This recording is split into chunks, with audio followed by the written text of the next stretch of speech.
की।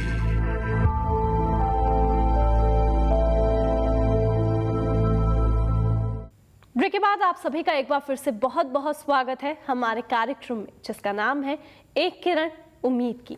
अब हमारे साथ मौजूद है प्रेरणा संस्था के संस्थापक मिस्टर पलविंदर सिंह जी। पलविंदर सिंह जी, बहुत बहुत स्वागत है आपका हमारे कार्यक्रम में। तो हमारे साथ स्टूडियो में मिस्टर पलविंदर सिंह जी हैं, जिनसे चर्चा करेंगे हम उनकी संस्था के बारे में, जानेंगे उनकी संस्था के बारे में कि वो किस प्रकार से कार्य करती है और किस तरह से समाज हित के बारे में कार्य करने के लिए उनके मन में ख्याल आया। तो पलविंदर जी, शुरुआत करना चाहेंगे। सबसे पहले तो आपसे यही जानना चाहते हैं, जो आपकी संस्था है प्रेरणा, वो वाकई में एक प्रेरणा स्रोत है सभी लोगों के लिए, समाज के उस हर एक वर्ग के लिए जो संवेदना तो जताता है लेकिन आगे बढ़कर कदम नहीं उठाता। तो आपको कैसे ख्याल आया कि आपको इस संस्था की शुरुआत करनी है? मैम, हम लोग जैसे कि एक बिल्डर का काम करते हैं और हमारी अपनी एक मैन पावर लेबर जितनी होती है, हमारे पास कंस्ट्रक्शन वर्कर्स जो भी हैं, उनके बच्चों को देख कर के हमें लगा कि ये बच्चे अपने पेरेंट्स के साथ, माता पिता के साथ, ये लोग ऐसे ही सड़क पर ही बिता देते थे। तो हमें लगा कि क्यों ना इनको भी कुछ एजुकेशन दी जाए और कुछ छत प्रोवाइड की जाए, जिससे कि ये लोगों के लिए आगे चल के इनका भी जो भविष्य है वो सुनहरा हो सके। तो वहाँ से फिर हम लोगों ने इसकी प्रेरणा संस्था की शुरुआत की थी। तो यानी कि इस प्रकार से आपने प्रेरणा संस्था की शुरुआत की, जब आप लोगों ने देखा कि लोग हैं जो पढ़ लिख नहीं पाते, बच्चे हैं जिनका बचपन आजकल बस काम में, अगर उनसे पूछो बचपन क्या है तो उन्हें पता नहीं होता कि बचपन क्या है। कब से आपने इसकी शुरुआत की? कितने साल हो गए आपको ये कार्य करते हुए? ये हम लोगों ने 2002 में काम करना शुरू किया था, जब हम लोगों ने इन लोगों के लिए काम करने के लिए और इनको क्रैच, छोटे छोटे क्रैचेस हम लोगों ने खोल करके और इन बच्चों को पढ़ाने की शुरुआत की। फिर कुछ समस्याएं ऐसी आई कि जिनके कारण हमें 2006 तक हम लोगों ने समस्याओं से जूझते रहे कि लोगों ने साथ नहीं दिया और कई लोग पीछे पड़ करके और इसको हमें कहने लगे कि अरे आप बेकार का काम कर रहे हैं। सो उसके बाद फिर हम लोगों ने सोचा कि क्यों ना इसको एक रजिस्ट्रेशन करा लिया जाए, ताकि जो परेशानियां हमें आ रही हैं और वो ना आए। पलविंदर जी, आपको कैसा फील हुआ जब आपने लोगों से जाकर कोशिश की कि जो आपके मित्र हैं, जो आपके सगे संबंधी हैं, उनसे भी आप मदद ले सके ताकि आपकी संस्था की मदद हो सके, लेकिन आपने कहा, उन्होंने कह दिया बेकार का काम आप कर रहे हैं। कैसा आपको उस समय फील हुआ?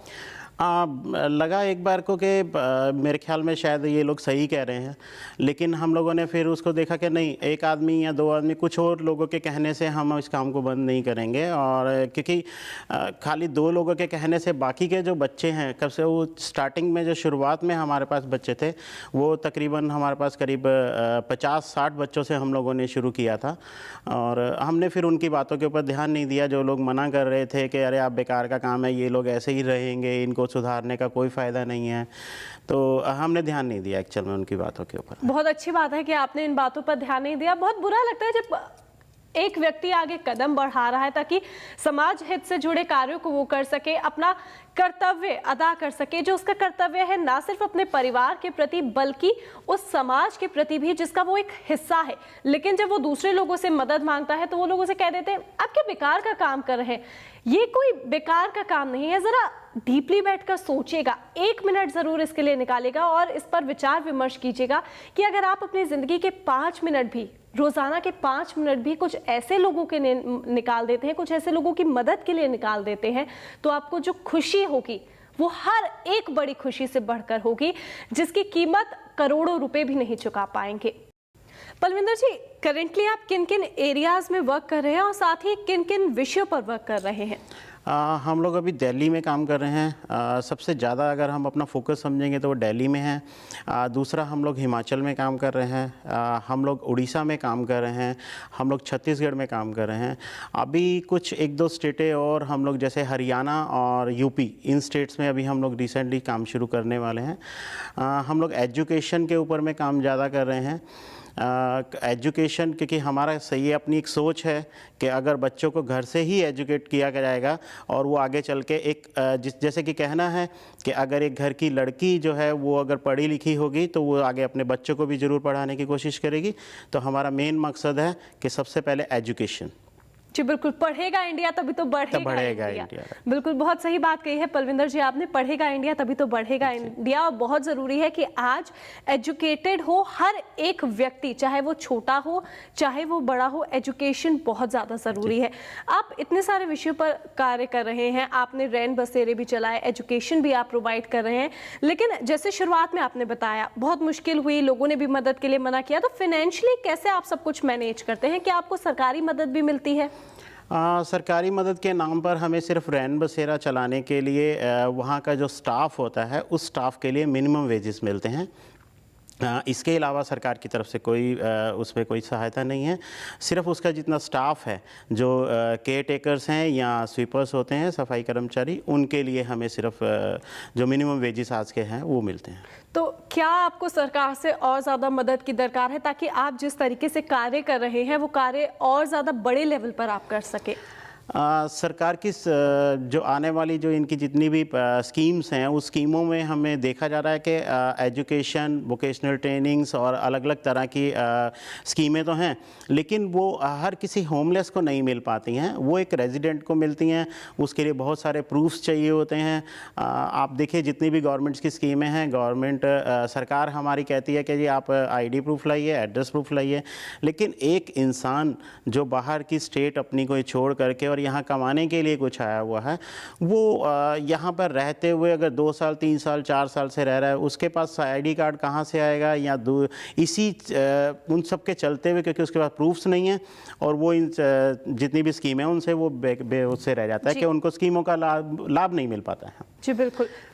पलविंदर जी, अभी आप जिस तरीके से कार्य कर रहे हैं, आप स्ट्रीट चिल्ड्रन को भी पढ़ाते हैं, लेकिन जब हमारी टीम गई ये सब कुछ देखने तो उन्होंने एक चीज़ नोटिस की कि आप ना सिर्फ उन्हें पढ़ाते हैं बल्कि उन्हें सरकारी स्कूल तक पहुंचाने के लिए कन्वेंस भी प्रोवाइड कर रहे हैं और फिर वही स्कूल से वापस उनके घर तक वो कन्वेंस उन्हें लेकर भी आ रही है। तो इसके पीछे क्या आपका रीज़न है? रीज़न की बात करें तो मैम, होता क्या है कि हम लोग बच्चों को देखिए, दूसरी संस्थाएं या दूसरे लोग, हम उनकी बात नहीं करें, मेरी अपनी ये सोच थी कि हम बच्चे को किसी भी तरीके से स्कूल तक पहुंचा तो देते हैं, लेकिन क्या हम ये आगे चल के देखने की जो है एक जहमत भी नहीं उठाना चाहते हैं कि क्या वो बच्चा कंटिन्यू स्कूल में जा रहा है या नहीं जा रहा है। सिर्फ एक एडमिशन करवा देने से और उसको स्कूल भेज दिया 1 दिन 2 दिन और उसके बाद हमारी जिम्मेदारी ख़त्म नहीं हो जाती है। अब मेरी अपनी एक सोच थी कि हम उसको स्कूल तक पहुंचाएं और जिससे कि हम उसका फॉलोअप भी करें, क्या देखें कि वो रोज़ स्कूल जा रहा है या नहीं जा रहा है। इसमें हमारा स्टाफ और इवन के मैं आपको बताऊं, हमारे जो जितनी भी कन्वेंस हमारी चल रही है, उस बस के जो ड्राइवर्स हैं वो अपना फुल टाइम उसमें देते हैं। ड्राइवर होने के नाते ये नहीं है कि वो गाड़ी चला करके और आ गए और अपना गाड़ी खड़ी कर दी और बच्चों को बिठा लिया, नहीं, जा कर के स्लम में जाके बच्चों को उठाना, तैयार कराना और उन बच्चों को बिठा करके गाड़ी में लेकर आना, तो वो अपना 1-1, 1.5 घंटा और स्पेंड करते हैं उन बच्चों को उठाने में और लाने में और तैयार करने में। बहुत अच्छी बात है कि आप अपना कर्तव्य पूरी तरीके से निभा रहे हैं और ये भी देख रहे हैं कि बच्चे सही तरीके से पढ़ रहे हैं कि नहीं पढ़ रहे। वापस जब वो आते हैं तो एक तरीके से ट्यूशन्स कह लें, या तो आप उन्हें शाम को भी पढ़ाते हैं, टीवी भी देखने के लिए टाइम देते हैं, गेम्स भी खिलाते हैं, पूरा एक तरह से देखा जाए तो पर्सनैलिटी डेवलपमेंट पर आप ध्यान दे रहे हैं।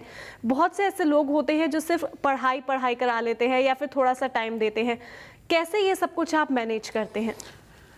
हम लोगों ने ये सोचा कि एक्चुअल में होता क्या है मैम, RTE एक्ट जो दिल्ली के अंदर में है या बाकी जगह पर है, उसके अंदर में बच्चों को एडमिशन देना तो कंपलसरी स्कूल के लिए हो चुका है, बट ये बच्चे ड्रॉप आउट्स होते हैं, जिसमें कि दिक्कत ये आती है कि इनकी एज ओवर हो चुकी है, पेरेंट्स को पता नहीं है किस टाइम पे स्कूल भेजना था।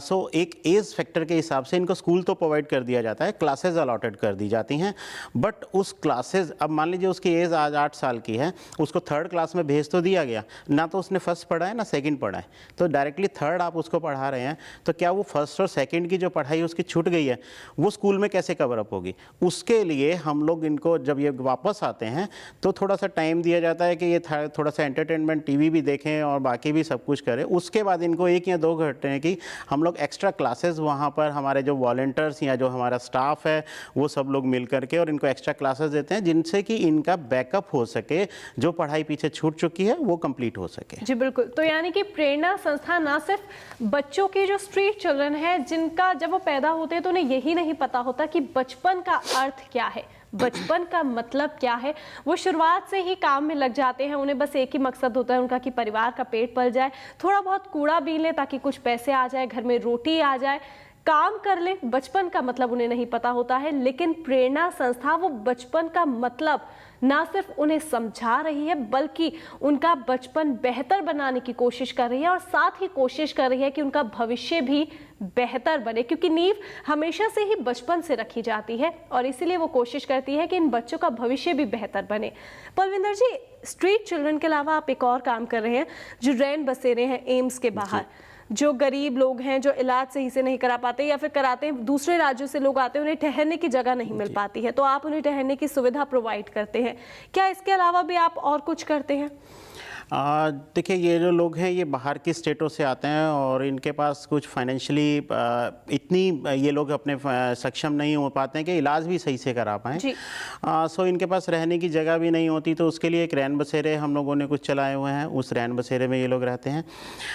हम लोग 1 टाइम मील इनको देते हैं, 1 टाइम का शाम का खाना जो एक स्पॉन्सर्स हमारे हैं उन स्पॉन्सर्स की तरफ से आता है।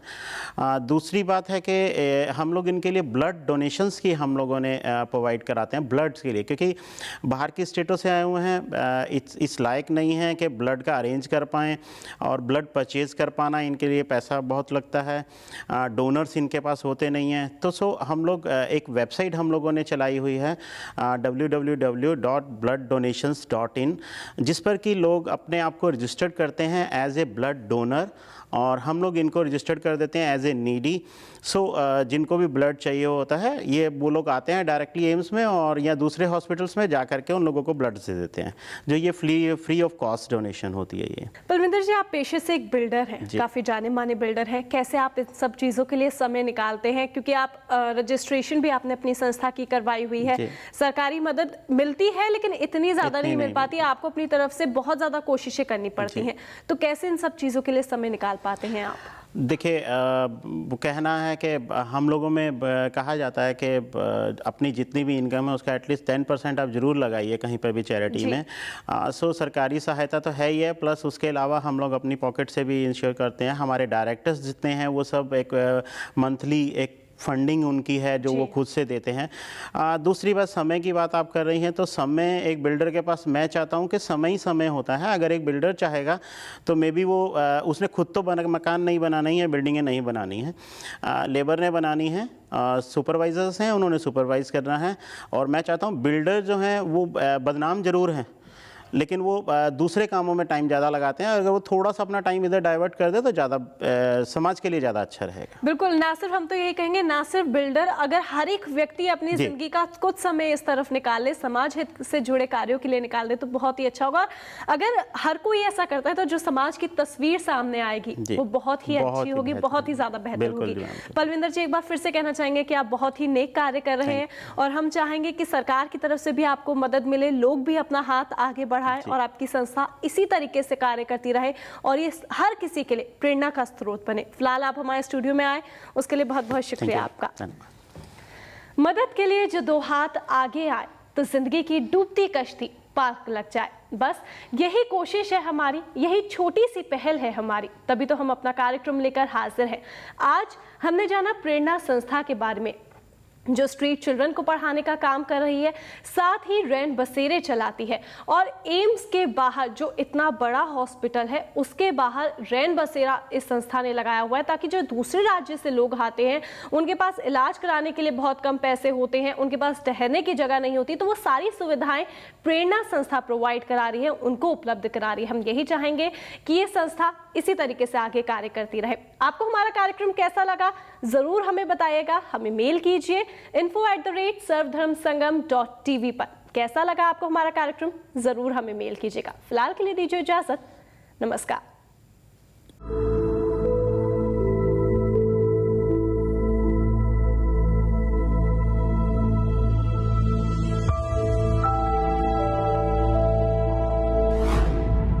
एक किरण उम्मीद की